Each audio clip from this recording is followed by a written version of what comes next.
मेरा तमीज ना ना लिया करो यार हलो अपना मोबाइल हटिया फोन हट गया बोलदा ही नहीं कि जेड़ा बंदा हैगा कसम जिन्ना मर्जी ਤੁਹਾਨੂੰ ਕਹਿ ਲੋ ਨਾ ਤੁਸੀਂ ਤੁਹਾਡੀ ਸੂਈ ਉੱਥੇ ਹੀ ਰਹਿੰਦੀ ਚੱਲ ਫਿਰ ਇਹਨੂੰ ਕੱਢ ਗਾ ਫਟਾਫਟ ਜਿਹੜਾ ਔਖਾ ਲੱਗਾ ਉਹ ਤੂੰ अपना चला कर बाड़ी घर का चलो चलो पाकिस्तान के नौजवानों जो कपड़ा नहीं वो सवार का कपो चलो चलो पाकिस्तान के नौजवानों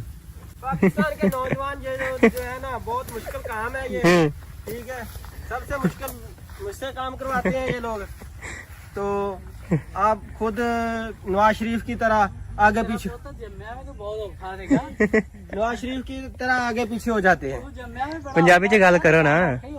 ये बहुत औखा काम है यार नहीं है